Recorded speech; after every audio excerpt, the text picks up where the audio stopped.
آپ کے ساتھ جنگ کے ارادے سے آنے والے ہیں۔ یہ ایک ایسی بات تھی جو کسی بھی طرح سے مناسب نہیں تھی، لیکن وہ جس پر احسان کیا گیا وہ خاتون اس خط کو لے لیتی ہے اور دغابازی کرتے ہوئے لے جانے کے لیے تیار ہو جاتی ہے، بلکہ لے کے نکل جاتی ہے۔ اور رسول پاک علیہ السلام اس واقعے کے بعد میں حضرت حاتب بن ابی بلتع رضی اللہ عنہ کو معاف کر دیتے ہیں، ان کے عذر کو قبول کر لیتے ہیں، اور ان کا جو درجہ شرافت تھا وہ باقی رہ جاتا ہے۔ اب حضور اللہ نے کیسا نصب فرمایا، غیب سے اطلاع دے دی گئی کہ اے محمد علیہ وسلم وہ خاتون یہاں کا راز لے کے جا رہی ہے، تو حضور صحابہ کی جماعت کو روانہ کرتے ہیں، اور پورے قصے میں کہ ایک تنہا خاتون ہے، بدعہدی کی ہے، کوئی قتل نہیں کرتا، ہو مدینے کو آ کے ساز و سامان لے کر جا رہی ہے، اس کو ایک حرف نہیں کہا جاتا۔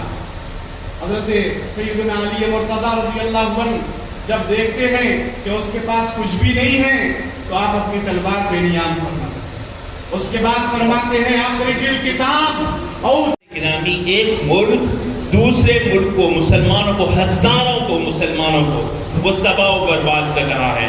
اور آپ شام کو دیکھیں، ملک شام کو دیکھیں، کیا صورتحال ہے وہاں کی، کون کس کو مار رہا ہے، مسلمان مسلمان کو مار رہے ہیں، مسجدوں میں حملے ہوتے ہیں، بم پھینکے جاتے ہیں، علماء کو مارا جاتا ہے۔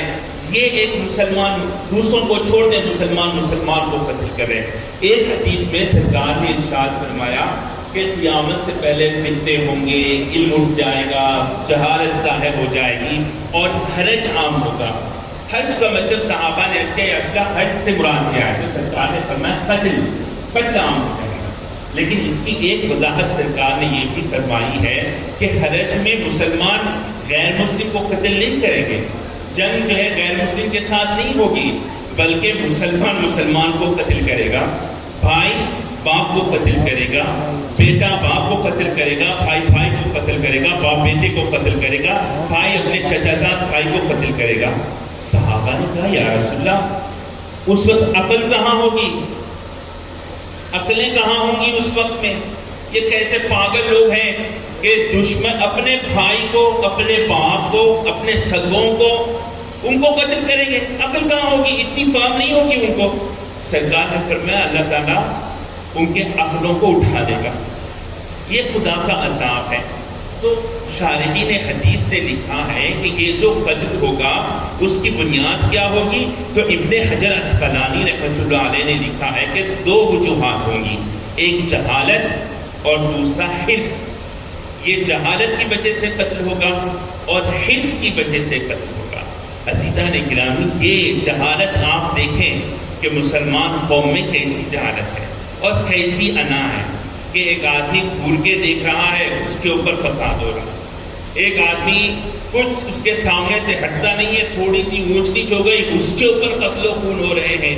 یہ کیسی انا ہے؟ یہ انا کی وہ جو صحت دی گئی ہے اس کو غنیمت جانو بیمار ہونے سے پہلے، اور تم کو وقت دیا گیا ہے مصروفیت سے پہلے غنیمت جانو۔ آخر یہ گناہ کا ارتکاب کیوں، نافرمانی کیوں؟ ہمیشہ کہتے ہیں مسلمان کی آخرت کی ہے۔ دوسری بات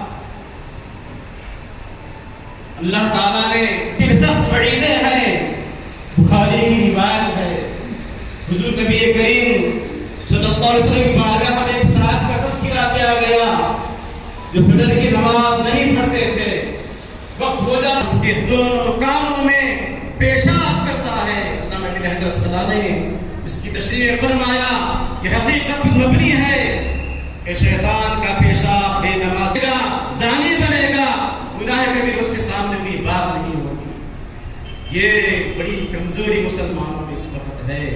فجر کی نماز میں گنے چنے لوگ ہیں، جمعے کے موقع پر جو تعداد ہوتی ہے نماز میں کہاں ہوگی؟ اور حدیث پاک میں ہے کہ فرشتے جماعت میں شامل ہوتے ہیں، دن کے فرشتے ظہر اثر میں آتے ہیں، رات کے فرشتے مغرب عشاء میں آتے ہیں، لیکن فجر کی نماز میں دن کے فرشتے بھی آتے ہیں، رات کے فرشتے بھی آتے ہیں۔ اور اس تنازع کو حل کرنے کی کوشش نہیں ہے۔ نبی کریم صلی اللہ علیہ وسلم کی حدیث سماعت فرمایا کہ ایک شخص اعتکاف بیٹھتا ہے تو اعتکاف بیٹھنے والے کو کسی جنازے میں جانے کا بھی ثواب مل جاتا ہے، مریض کی عیادت کا بھی ثواب مل جاتا ہے، دعوت میں شریک ہونے کا بھی۔ لیکن اگر اسے پتہ چل جائے کہ محلے میں دو لوگوں میں اختلاف ہو اور وہ اختلاف سالو کرنے کے لیے اسے جانا پڑے تو وہ اعتکاف چھوڑ کر جائے، اور اس کو ایک اعتکاف نہیں، اگر وہ صلح کرانے جاتا ہے تو اس کو 10 اعتکاف کا ثواب نبی پاک صلی اللہ علیہ وسلم فرماتے ہیں کہ اللہ رب العزت عطا فرماتے ہیں۔